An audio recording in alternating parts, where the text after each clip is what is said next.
நாம் கண்களை மூடி ஜெபிப்போம்.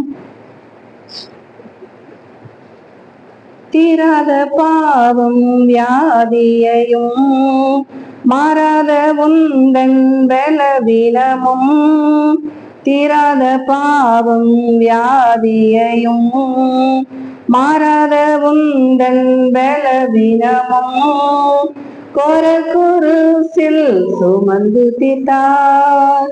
காயங்களால் நீ குணமடைய வருவாய், தருணமிதுவே அழைக்கிறாரே. வல்ல ஆண்டவர் இயேசு வண்டை, வல்ல ஆண்டவர் இயேசு வண்டை. எங்களை அதிகமாக நேசிக்கிறோம் தகப்பனே, இந்த வேலைக்காக நன்றியோடு உம்மை ஸ்தோத்திரிக்கிறோம். இந்த நாளிலே நாங்கள் தியானிக்கக்கூடிய வார்த்தையை மீது ஆசீர்வாதமாக்கி தாரும். எங்களுடைய அனைவருடைய இருதயத்தின் தியானம் உடைய சமூகத்தில் ஏற்புடையதாய் இருப்பதாக. ஆமென். கிறிஸ்துவுக்குள் அன்பானவர்களே, ஆண்டவராகிய இயேசு கிறிஸ்துவின் நாமத்தினாலே உங்கள் அனைவருக்கும் ஸ்தோத்திரங்களை எடுத்துக் கொள்கிறேன். இன்றைய தியானத்துக்கென்று எடுத்துக்கொண்ட தலைப்பு தழும்புகளால் சுகம்.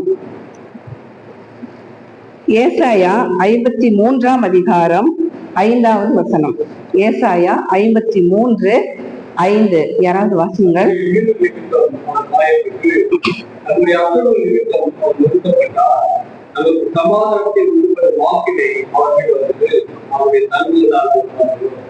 ஒன்னு பேதுரு 2ஆம் அதிகாரம் 24வது வசனம். 1 பேதுரு 2:24.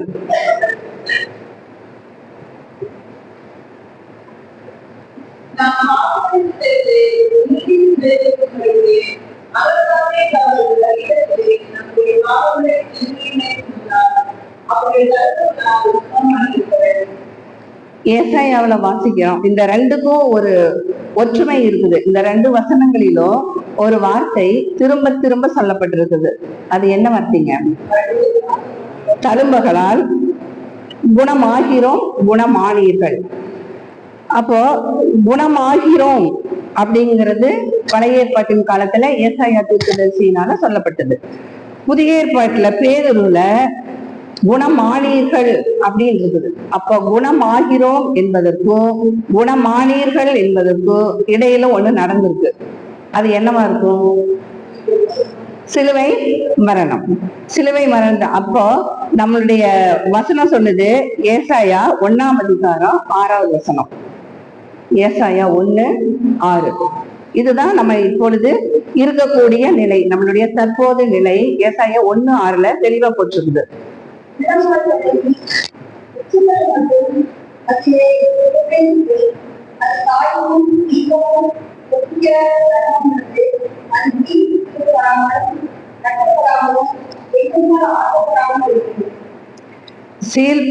காயமும் வீக்கமும் நொதிக்கிற ரணமும் உள்ளதா இருக்கிறது. அப்போ இந்த காயம் ஆறாமல் தழும்பாக மாற முடியாது. சுகம் அடைந்ததற்கு அடையாளமே என்னதான்? தழும்புதான். இப்ப காயம் ஆறுனாத்தான் என்ன ஆகும்? தழும்பாக மாறும். இப்ப இதுக்கு நம்ம பாவரிக்கை சொல்லும்போது சொல்றோம், எனக்கு சுகமே இல்லை, ஆனாலும் ஆண்டவரே. எப்படி சுகம் இல்லை? நம்மளுடைய பாவங்கள் மன்னிக்கப்படல, நமக்கு சுகம் கிடைக்கல. இதற்கு இந்த நிகழ்வு நடக்க வேண்டும் என்றால் நம்மளுடைய காயம், வீக்கம், இந்த நொதிக்கிற ரணம் இதெல்லாம் நம்ம மாற்றப்பட வேண்டும் என்றால் நம்ம 3 காரியங்களை நம்ம செய்யணும். அதே வசனத்துல பின்பகுதியில போட்டிருக்கு பாருங்க. சீல். அப்ப நம்ம சீல் பிதுக்கப்பட வேண்டும், கட்டப்பட வேண்டும், எண்ணெயால் ஆற்றப்பட வேண்டும். இந்த 3 நிலை இருந்தாதான் நம்ம குணமானீர்கள், குணமானேன் அப்படிங்கிற நிலைக்கு நம்ம வர முடியும்.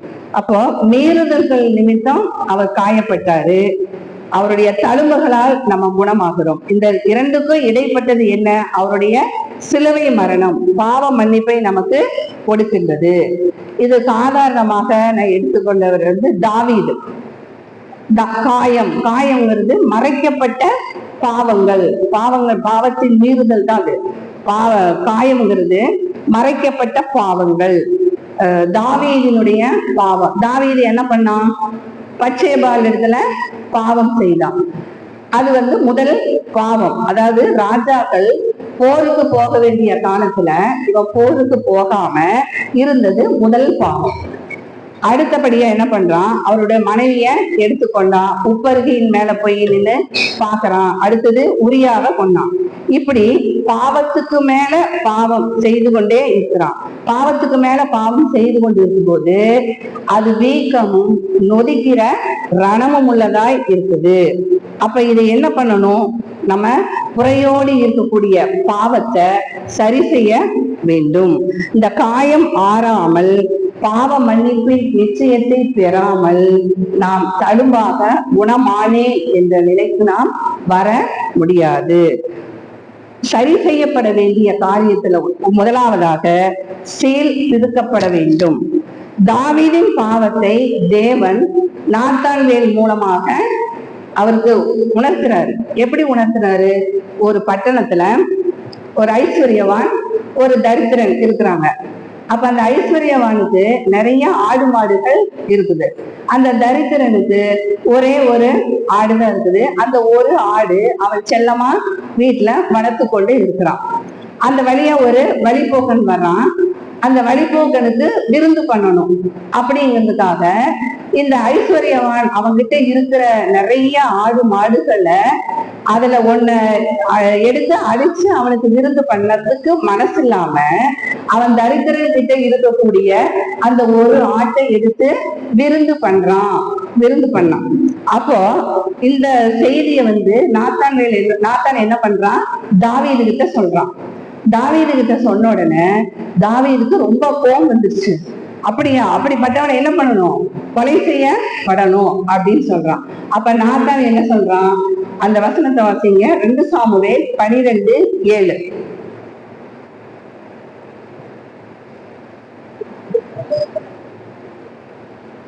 ரெண்டு சாமுவேல் 12:7.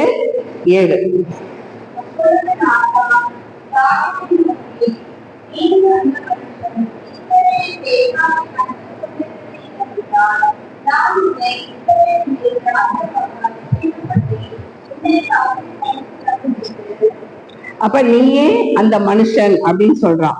இதுதான் அந்த சீல் பிதுக்கப்பட வேண்டிய நிலை. நாத்தான்வேலுவால் அவன் உணர்த்தப்படுகிறான், தன்னுடைய பாவத்தை அறிக்கை எடுக்கிறான். அதுக்கு கீழே 13ஆம் வசனத்துல படிச்சோம்னா, நான் கர்த்தருக்கு விரோதமாய் பாவம் செய்தேன். 13வது வசனத்தை படிங்க.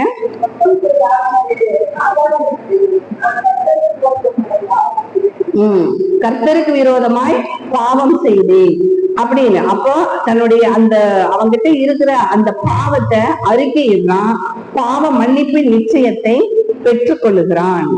அடுத்ததாக 2வது நிலை கட்டப்படுதல். கட்டப்படுதல் என்பது நம் வசனங்களால் நாம் கட்டப்பட வேண்டும். ஏசாயா 51ஆம் அதிகாரத்துல அந்த மேல பிராக்கெட் குள்ள இருக்கு பாருங்க, அந்த வசனத்தை அது மட்டும் படிங்க. ஏசாயா 51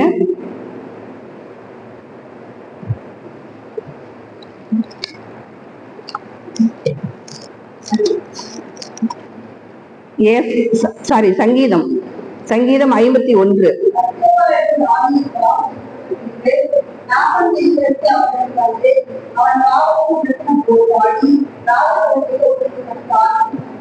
அப்போ அதாவது பாவம் உணர்த்தப்பட்ட நிலையில தான் தாவீது இந்த சங்கீதத்தை எழுதுகிறார். அதாவது கட்டப்படுதல், பாவ அறிக்கை செய்து பாவ மன்னிப்பின் நிச்சயத்தை உணர்ந்து இந்த சங்கீதத்தை எழுதுகிறார். பாவத்தை அறிக்கையிட்டு உணர்கிறார்.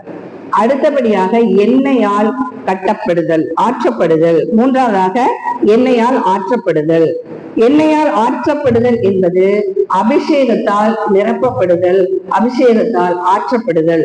இதற்கு வசனமாக லூக்கா 10ஆம் அதிகாரம் 34வது வசனம். லூக்கா 10ஆம் அதிகாரம் 34. அந்த நல்ல சமாரியன் கதையில வர்றது. எண்ணெய் போட்டு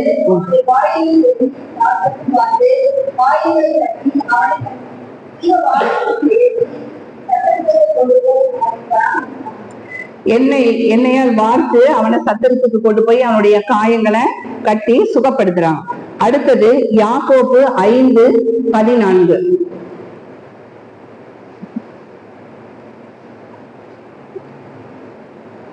யாக்கோபு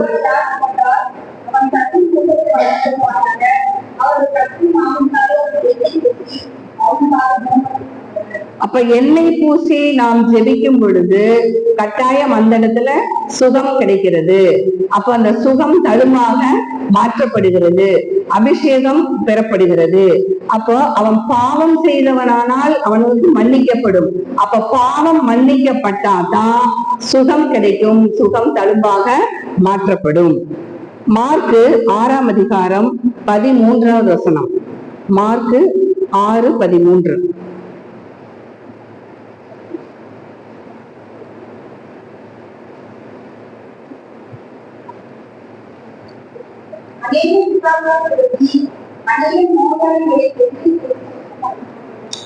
ஆண்டவராய் இயேசு கிறிஸ்து நோயாளிகளை என்ன பண்றாரு? எண்ணெய் பூசி சொஸ்தமாக்கினார்.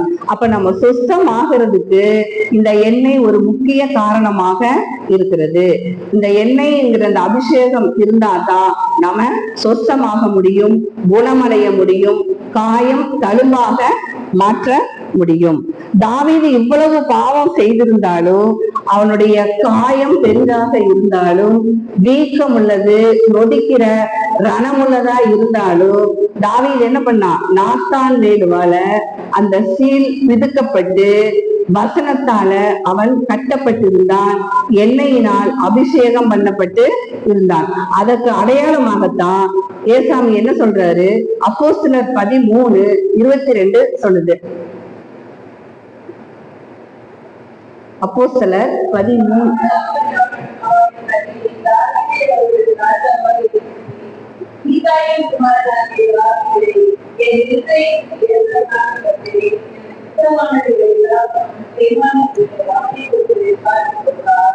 ஏசாமி அவரை பத்தி சாட்சி கொடுக்கிறாரு.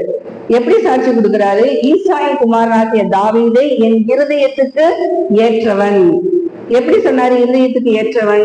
அவனுடைய பாவத்தை அறிக்கையிட்டு பாவ மன்னிப்பின் நிச்சயத்தை பெற்றுக்கொண்டு சுகமடைந்ததன் நிமித்தமாக என் இருதயத்துக்கு ஏற்றவன் அப்படின்னு சொல்லி சொல்றாரு.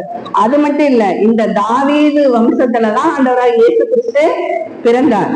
அப்போ தாவீது வம்சத்துல பிறந்த இந்த இயேசு கிறிஸ்து அவர்களுடைய நம்ம காயங்களை ஆற்றுவதற்கு, காயங்களை நம்ம குணப்படுத்துவதற்காகத்தான் அவர் சிலுவையில் அடிக்கப்பட்டு உயிர்த்தெழுப்பட்டார்.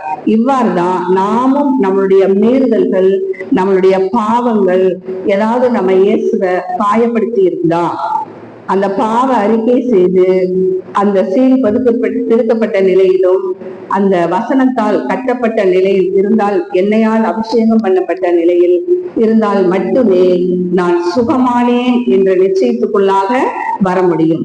இல்லை என்றால் சுகமாகிறோம் அப்படிதான் இருப்போம்.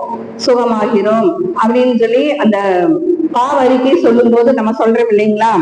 அதையவேதான் நம்ம திருப்பியும் ஆனாலும் ஆண்டவரே இவனுக்கு சுகமே இல்லை அப்படின்னு திருப்பியும் சொல்லிட்டேதான் இருப்போமே தவிர குணமானேன் என்ற நிச்சயத்துக்குள்ளாக நான் வர முடியாது.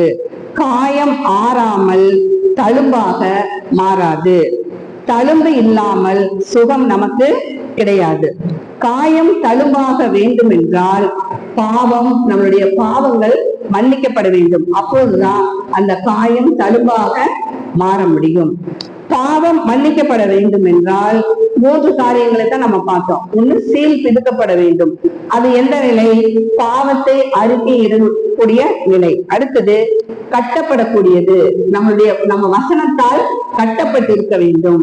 அடுத்தது எண்ணெயால் ஆற்றப்பட வேண்டும். எண்ணெய் அபிஷேகத்தால் நாம் நிரப்பப்பட வேண்டும்.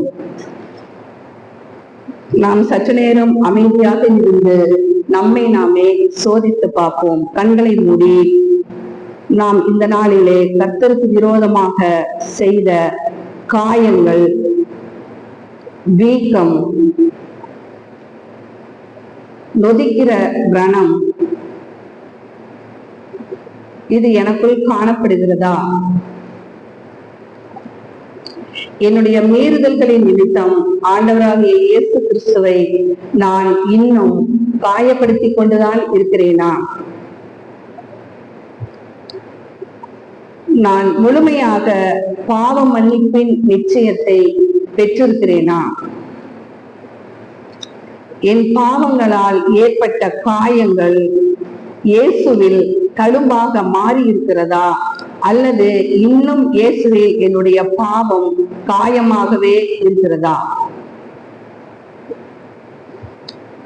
தாவீது எப்படி தன் பாவத்தை அறிக்கையிட்டு நான் பாவம் செய்தேன், கர்த்தருக்கு விரோதமாய் பாவம் செய்தேன் என்று ஒத்துக்கொண்டானோ, அதுபோல நாமும் இந்த நேரத்துல நமக்கு தெரியாமல் செய்த பாவங்கள், தெரிந்து செய்த பாவங்கள், குறையோடிய பாவங்கள், நொதிக்கிற ரணம், இவை எல்லாவற்றையும் அவருடைய பாதத்திலே கர்த்தருக்கு விரோதமாய் செய்த பாவங்களை அறிக்கையிடும் பொழுதுதான் நான் சுகமாக முடியும்.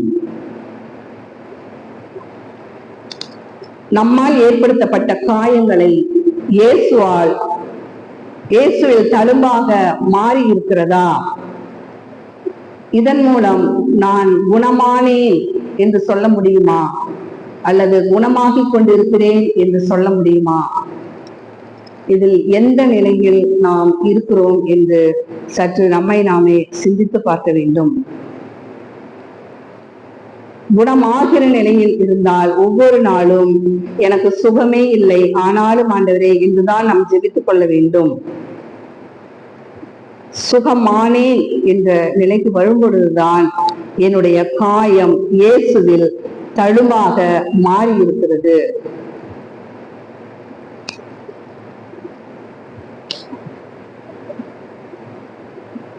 சற்று நம்மை நாமே நிதானித்து பார்ப்போம். இந்த தபசு காலங்கள் நமக்கு கொடுக்கப்பட்ட இந்த காலத்தில் நம்மை நாமே பரிசோதித்து சுகமானேன் என்ற நிலைக்கு கடவுள் நம்மை அழைத்து செல்கிறார்.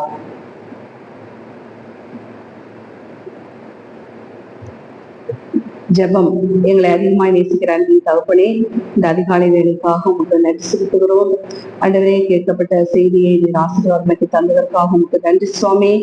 நாங்கள் நல்ல ஒரு சத்தியத்தை கேட்டோம். ஆண்டவரே, எங்களுடைய காயமும் வீக்கமும் நொதிக்கிற ரணத்தையும் உங்களுடைய சிலுவையிலே நீர் ஏற்றுக்கொண்டீர் சுவாமி. ஆண்டவரே, அந்த நிலையிலிருந்து நாங்கள் பிதுக்கப்பட்டவர்களாக பாவத்தை அறிக்கையிடவும், கட்டப்பட்டவர்களாக வசனத்தினால் கட்டப்படவும், எண்ணெயால் ஆற்றப்பட்டவர்களாக அபிஷேகத்திற்குள்ளாக நிறைந்தவளாகவும் பாதுகாக்கப்படவும் நீர் கிருபை தரும்படியாய் ஜெபிக்கிறோம். சத்தியத்தை கேட்ட நாங்கள் குணமானேன் என்ற நிச்சயத்தோடு நாங்கள் கடந்து செல்ல தேவன் கிருபை தரும்படியாய் ஜெபிக்கிறோம். இயேசுவின் ஜெபம் கேளும் எங்கள் நல்ல பிதாவே. ஆமென்.